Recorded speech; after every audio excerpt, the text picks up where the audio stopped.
and everyone in the spectrum of the rainbow, I would like to call on our director, Dexter L. Santos. Maraming salamat po.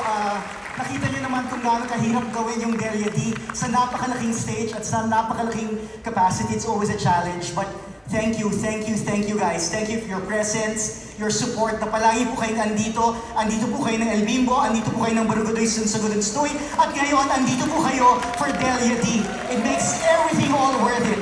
Thank you for believing in Filipino artists. Thank you for believing in Philippine theater. Buhay na buhay po ang Philippine theater. So huwag na huwag po tayo magsawa. Please support Philippine theater. Ang buhay ni Delia ay napakahirap, pero allow me to acknowledge the members of the creative team who are here today. This is a work of love, of passion, and tireless work. So let me begin with, of course, our conductor, Mickey Jacinto, and the Manila Philharmonic Orchestra. Our sound effects designer, Arvin Makulangan. Our makeup designer, Mama Ray de la Cruz. Our hair designer, Johan de la Puente. Our costume designer, Mitoy Santa Ana.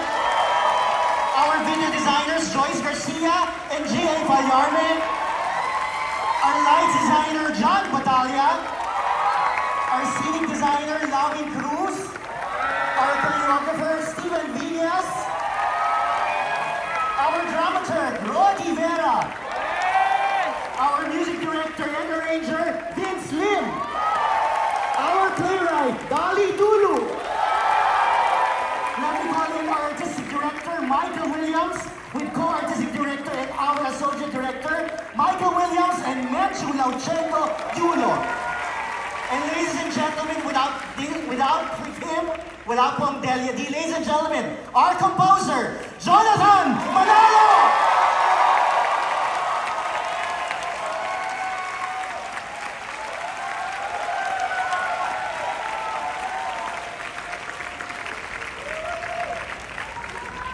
Thank you, Direct Dexter.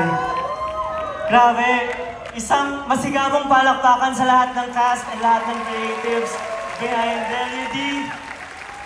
Isa pong musical na inihandog namin sa inyo tonight, and maraming salamat sa lahat ng mga nandito para sumuporta. Again, congratulations sa lahat ng behind ng creatives ng Delia D, sa Newport World Resorts Musicals. Palakpakan natin sila dahil sa pagsuporte nila sa locally made Filipino musicals na pwede tayong maging proud sa buong mundo. Isang palakpakan sa NWR Musicals. And of course, I'd also like to thank lahat ng mga friends na nandito, especially mga kaibigan ko sa industriya. Kasama ko sa ABS-CBN at ABS-CBN Music. Alam niyo po, ako po ay produkto ng ABS-CBN. Ako po ay naging winner ng 2001 Himig Handog sa Makabagong Kabataan, at doon ko napanalunan yung Taratena. At mula po noon, hindi na ako iniwanan ng ABS. They've promoted, they've made my songs famous, at I will always be indebted and grateful for ABS-CBN. Salamat, Tita Cory, Direk Lauren, nakasama ko sa mga lahat ng BBB songs na ginawa namin together. Vice, thank you for being here. I love you. Siyempre, Rampa, Bumpanes, Wag Kang Pabebe. At marami pa kaming tinarabaho ni Vice together. Siyempre, ang aking big boss sa ABS-CBN Music, si Sir Roxy Likigan. Sir Roxy, I will forever be grateful for you. Salamat sa lahat ng suporta. At kasama natin sa audience, ang ilan sa mga komenta ng mga awit na narinig ninyo. Si Eric Santos, Pagbigyan Muli.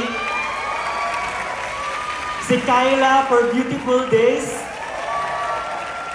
I know Shireen and of course Morissette are both here. Gusto ko nang bumitaw. Laika is also here dun sa napakagandang closing song, yung Hawak Mo. Thank you, Laika. And of course, marami pa ako mga artists na nakasama dito na kinantayan mga awitin at binigyang buhay ngayong gabi sa musical ni Delia D. Gusto ko rin pasalamatan Direct Dexter, Menchu, Michael, Maro, Joanna, everyone sa Newport World Resorts, maraming salamat. Sa lahat ng kaibigan kong nandito, hindi ko na mabanggit isa-isa, pero mahal na mahal ko kayo. At maraming salamat sa inyong pagmamahal. Mabuhay ang musikang Pilipino! Mabuhay ang teatrong Pilipino! Marami pong salamat.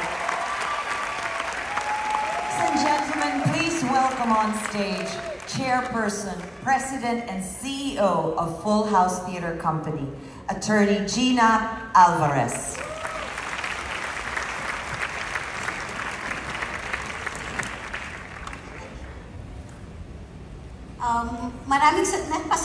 Napasalamatan na po nila lahat, pero gusto ko pong pasalamatan kayo, guests namin ngayong gabi. Nakakataba po ng puso na marami pa nagmamahal sa original Filipino work. You know, here in NWR, our chairman's vision, si Dr. Andrew Tan, at ipinagpapatuloy ng kanyang anak, si Kevin Andrew Tan, is really to make Philippines the Broadway of Asia. Ina-export po natin ang maraming talento natin. Pero we should have stages like NPAT that should celebrate Philippine artistry. And tonight, we're very thankful that we did just that. Special po ang Delia D because it's a social microscope. Nakaka-entertain siya, pero ang dami niyang tinuhog na issues and binalik niya tayo sa core values na kung minsan nalulunod dahil sa success, dahil sa lights and sa glamour. And I hope this is not the last time that you will watch the show.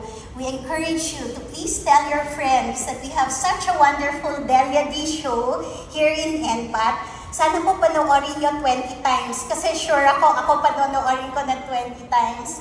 And sana po sabihan nyo yung iba, lahat ng mga kaibigan natin wala dito tonight, that there's something to look forward to here in Newport World Resorts. Maraming salamat.